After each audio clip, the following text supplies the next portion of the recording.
Hello friends, welcome to our YouTube channel Edu Guidance. Myself Ruchi Gupta, exclusively for Edu Guidance. Please like, share and subscribe. आइए start करते हैं class 12 के chapter से aggregate demand.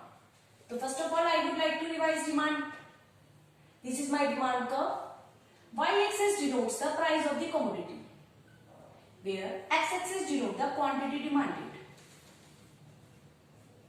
एक particular price पे किसी एक product A B C की कस्टमर जो क्वांटिटी परचेज करता है, सपोज 5 क्वांटिटी परचेज करते हैं, हम 5 यूनिट परचेज कर रहे हैं यहाँ पे रुपीज स्टैंड पे, तो this is my individual demand. Whereas what is the market demand? यहाँ पे मार्केट डिमांड वो डिमांड कहलाती है रुपीज 10 पे फुल मार्केट में किसी प्रोडक्ट की कितनी क्वांटिटी खरीदी जाती है. This is my market demand. Means एक पर्टिकुलर 10 रुपए पे फुल मार्केट में एबीसी प्रोडक्ट की कितनी क्वांटिटी डिमांड की जाएगी, that is my market demand. इसी से मेरी जनरेट होती है aggregate demand. Aggregate demand is the demand by all sectors. जो मेरे 3 सेक्टर्स होते हैं इकोनॉमी में, प्राइमरी सेकेंडरी टर्शियरी, तीनों ही सेक्टर और जो गुड्स एंड सर्विस की, गुड्स एंड सर्विस में मेरे यहाँ पे 2 केस आ जाते हैं. Goods is my visible item, visible items are called goods और invisible items are called my services. तो मेरी विजिबल और इनविजिबल आइटम्स की जो भी सेक्टर डिमांड क्रिएट करते हैं, that is called my aggregate demand, AD. I can say AD is my aggregate expenditure. Why it is expenditure? क्योंकि demand क्या है? खर्चा. तो this is my aggregate expenditure. I would like to mention one thing here कि यहाँ पे aggregate demand या aggregate expenditure only planned है. It is not yet paid. यानी खर्चा अभी तक किया नहीं गया है. अकाउंटिंग ईयर में प्लान बनाया गया है कि कौन कौन से सेक्टर किन किन चीजों पे गुड्स एंड सर्विस पे स्पेंड करने वाले हैं. That is my aggregated demand. आइए जानते हैं components of aggregate demand. Aggregate demand is made up of what? Private consumption expenditure. Private consumption expenditure, यहाँ पे private word से meaning होता है households का. Household means citizen या companies. जितना भी कंपनी अपने कंजप्शन पे खर्चा करती है, that is called my private consumption expenditure. हम किस तरीके के खर्चे करते हैं? यहाँ पे हमारे 2 तरीके के खर्चे होते हैं. यहाँ ये है हमारा कंजप्शन वाला, खाने का, पीने का, रेंट का, ट्रांसपोर्टेशन का. जबकि इन्वेस्टमेंट में आ जाता है हमारा कैपिटल एक्सपेंडिचर मींस इन्वेस्टमेंट. तो इन दोनों खर्चों को मिला के हमारा बनता है प्राइवेट फाइनल कंजप्शन एक्सपेंडिचर और इन्वेस्टमेंट एक्सपेंडिचर. यहाँ मैं बताना चाहूंगी कि private consumption expenditure is totally depends on the disposable income. What is disposable income? Total income जो भी कोई फर्म कमाती है उसी के अंदर, उसी को देखते हुए वो कंजप्शन करती है. तो आई can say my consumption is totally dependent upon my income. तो यहाँ पे दोनों तरीके के मेरे एक्सपेंडिचर्स होते हैं. Consumption expenditure day to day जीने के लिए, and investment expenditure capital formation के लिए, जिसमें मैं लैंड खरीदती हूँ, मशीनें खरीदती हूँ, etcetera. Then after my government consumption expenditure. Obviously government भी 2 ही तरीके के खर्चे करती है. एक होते हैं सैलरी, इंटरेस्ट देती है गवर्नमेंट, सब्सिडी देती है, एक्सेट्रा. दूसरा गवर्नमेंट भी कैपिटल फॉर्मेशन भी करती है, ब्रिज बनाती है, डैम्स बनाती है, हॉस्पिटल बनाती है, इन्वेस्टमेंट करती है. तो यहाँ पे हमारा गवर्नमेंट कंजप्शन एक्सपेंडिचर दोनों ही फॉर्म में आ जाता है. Then after my net export means export minus import. यहाँ पे X for export and for import.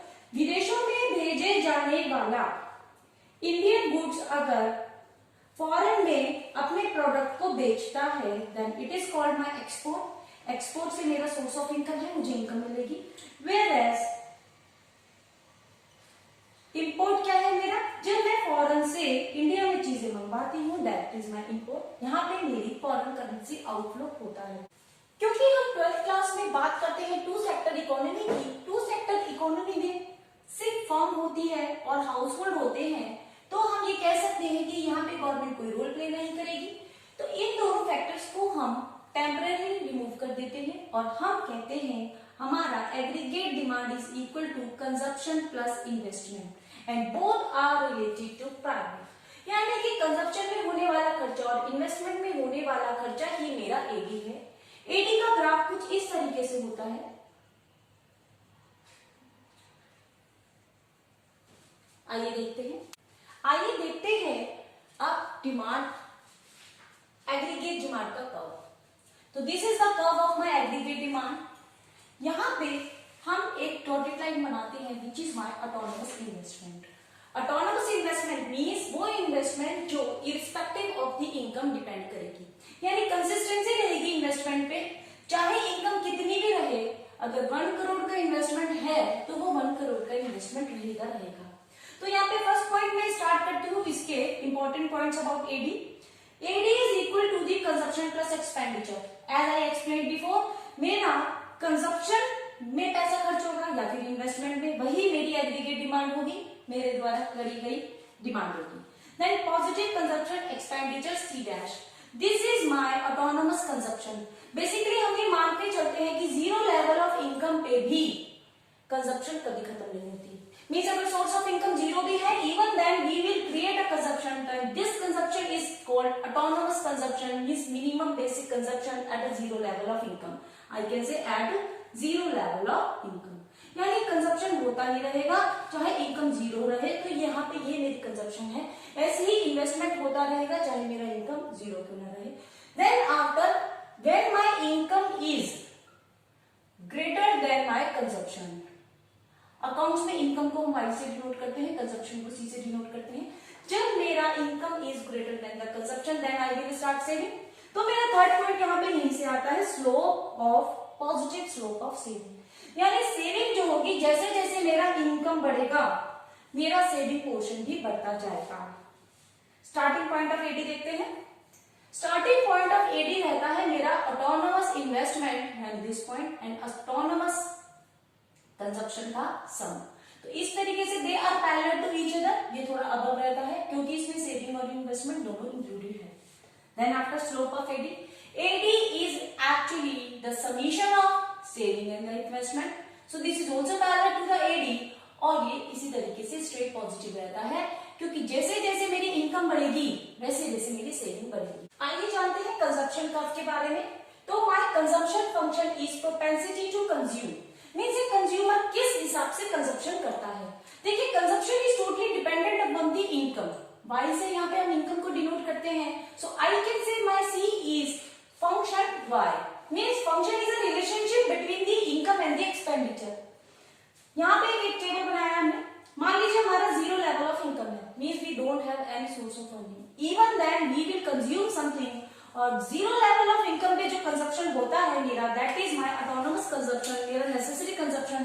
कि अगर मैं कुछ भी नहीं कमाऊंगी तो भी मैं जो खर्चा करती हूँ वो मेरा ऑटोनोमस कंजप्शन कहलाता है। नाउ पर मेरा ऑटोनोमस कंजप्शन है 120 रुपीज, मीन्स मुझे एक दिन में 120 रुपए खर्च करने हैं, ईदर आई अर्न और नॉट। तो यहाँ पे मान लीजिए नेक्स्ट डे मैं 100 रुपीज अर्न करती हूँ। अब मैं जीरो पे भी 120 खर्च कर देगी तो हैंस ऑब्वियस मैं सेकंड लेवल पे भी 120 रुपीज स्पेंड करूंगी। फिर मेरी इनकम धीरे धीरे बढ़ती है तो मेरे खर्चे भी धीरे धीरे बढ़ते हैं। This is my consumption function propensity to consume, कि मैं अपनी इनकम को किस हिसाब से बढ़ता हुआ देख के अपने खर्चों को बढ़ाती हूँ।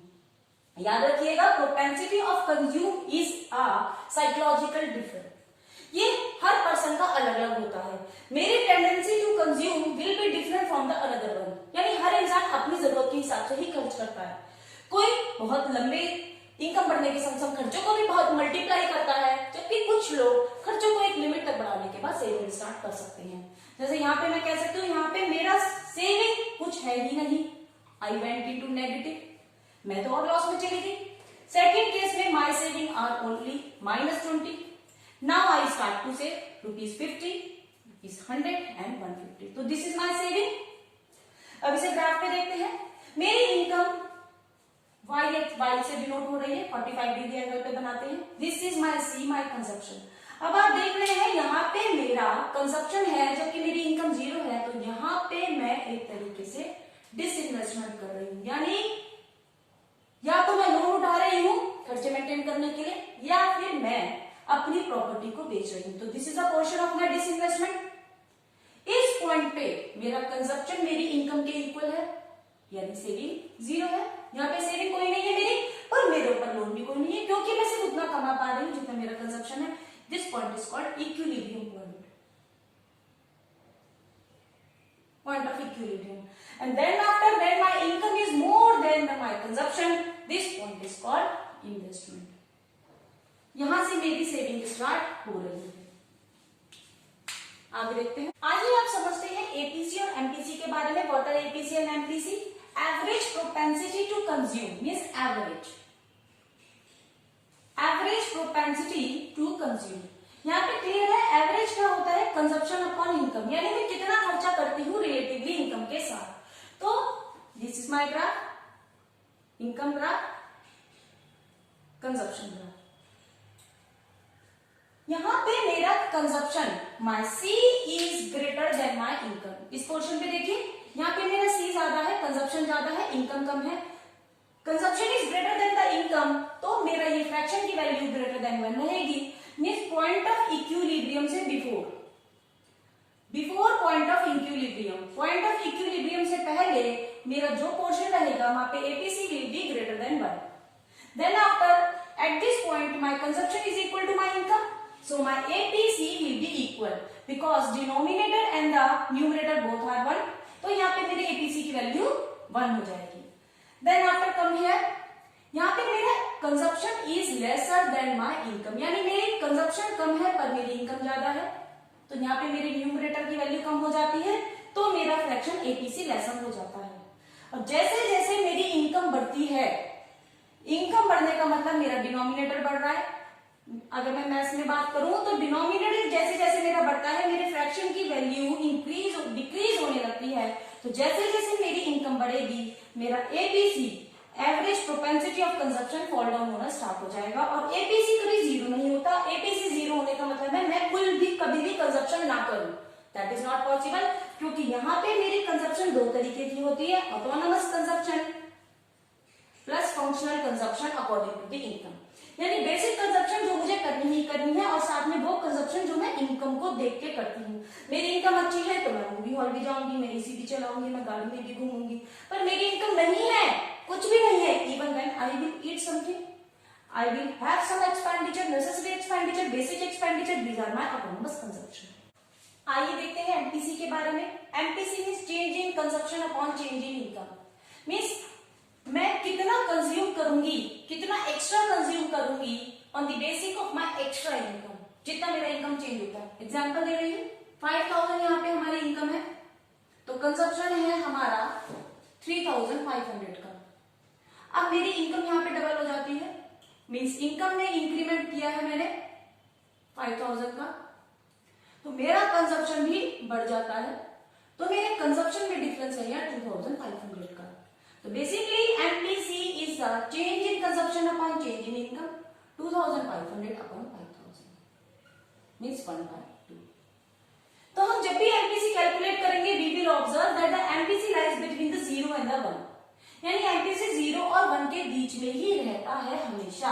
ये इसका फर्स्ट इंपॉर्टेंट कंपोनेंट है। दूसरा, पुअर पीपल का MPC is greater than the rich one.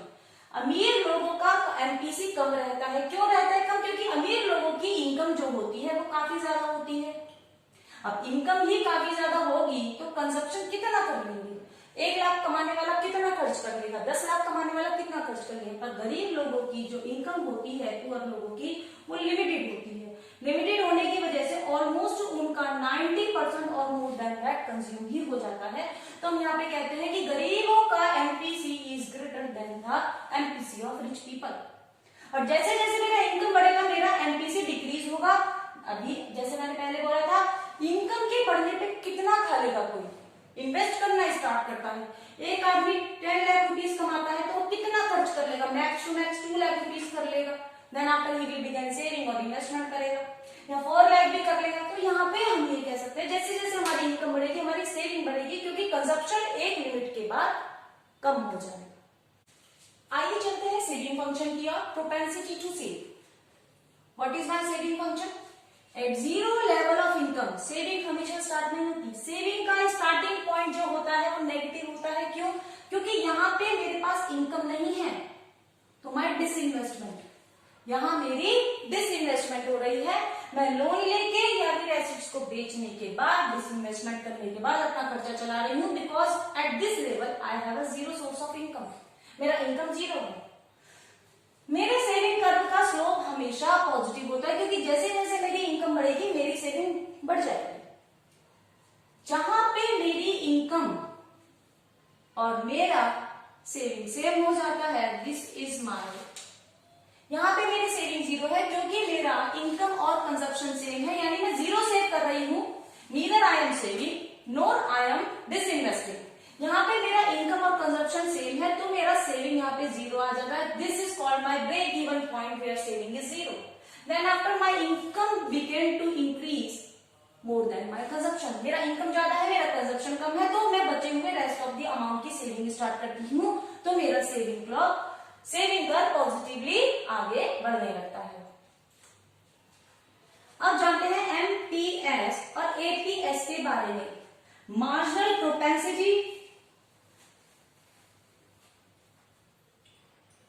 Marginal propensity to save, यानी सेविंग करने की हैबिट कितनी है, and average propensity, average propensity of saving, यानी सेविंग करने की एवरेज कितनी है। एवरेज क्या थी हमारी, जैसे पुरानी थी, APS equal to saving upon consumption, और एमपी क्या होगा मेरा, एमपीएस क्या होगा, change in saving upon change in income.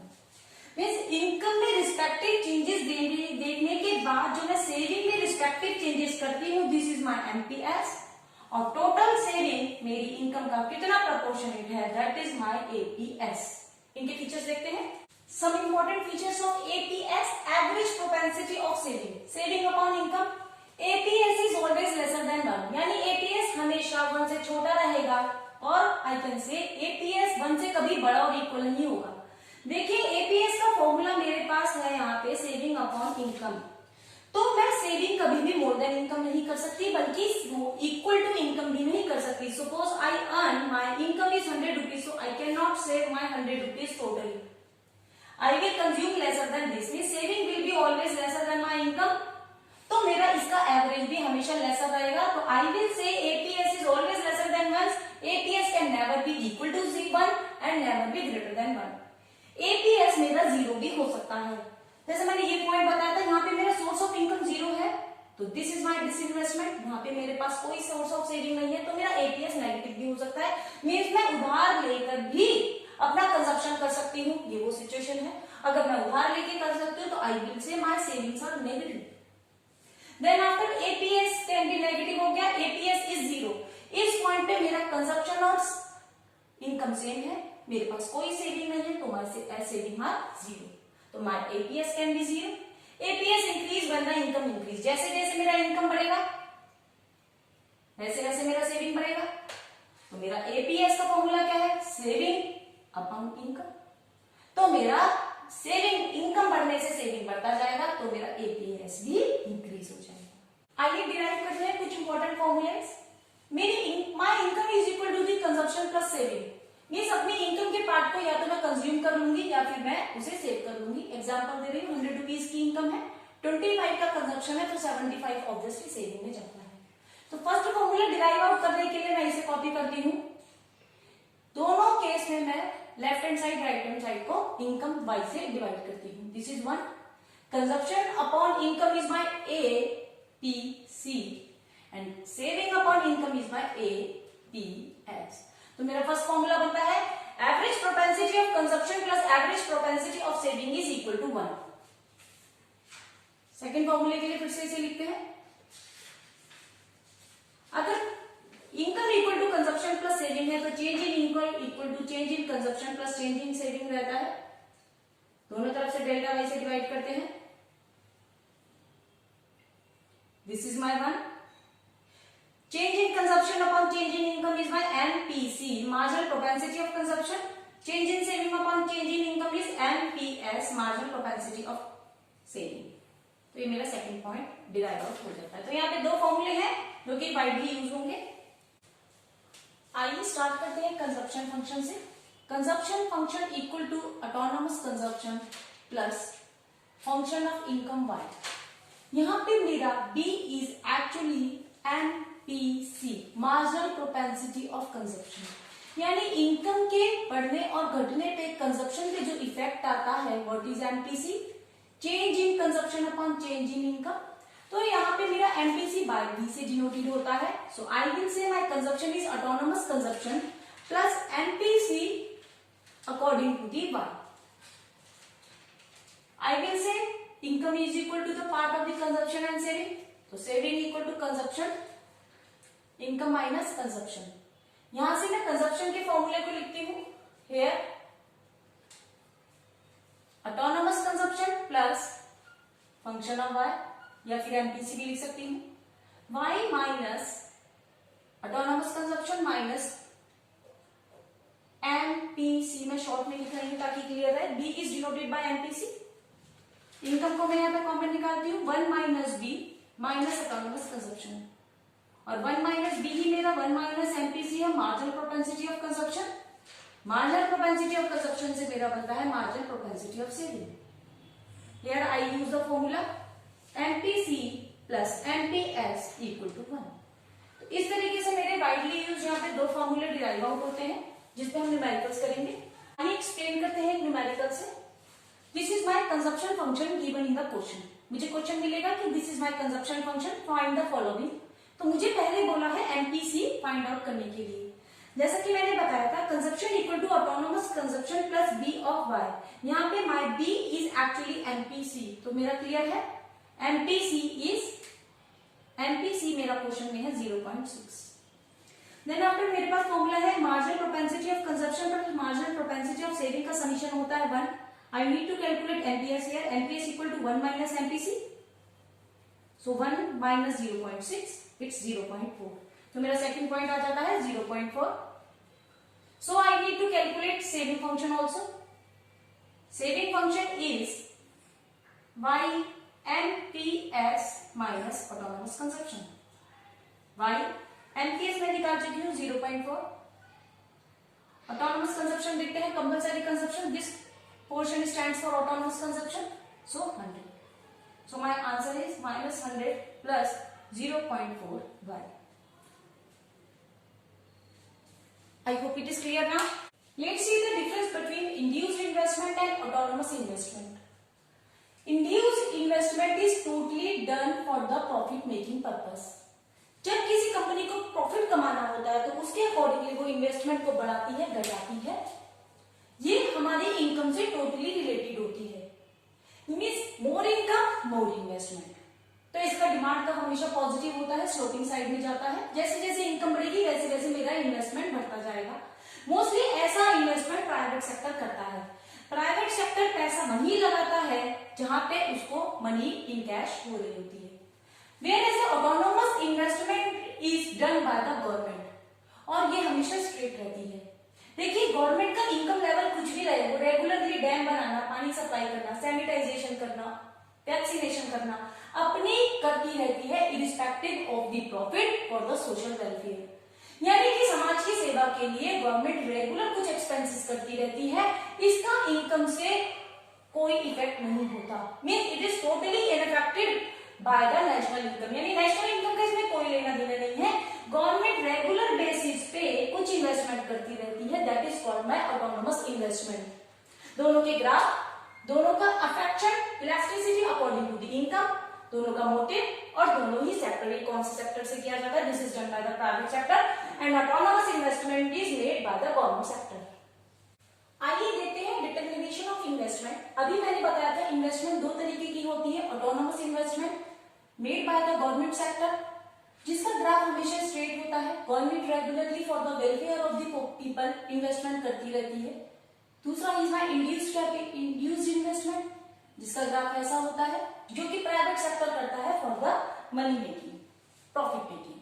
तो यहाँ पे हम इन्वेस्टमेंट दो बातों से डिपेंड करता है, MEI, MEI means marginal efficiency of investment, M for marginal efficiency of investment means investment मेरी तीन बातों पे डिपेंड करती है। तो एक्सपेक्टेड रेट ऑफ रिटर्न्स जो मुझे एडिशनल इन्वेस्टमेंट में मिलेगी, मींस इन्वेस्टमेंट बढ़ाने पे, चेंज इन इन्वेस्टमेंट पे जो मुझे रिटर्न्स में चेंज आएगा, दैट इज माय एमईआई। तो ये दो बातों पे डिपेंड करती है, supply price. First of all जो एसेट मुझे रिप्लेस करनी है, जो इन्वेस्टमेंट मुझको करनी है, उसका सप्लाई प्राइस क्या है।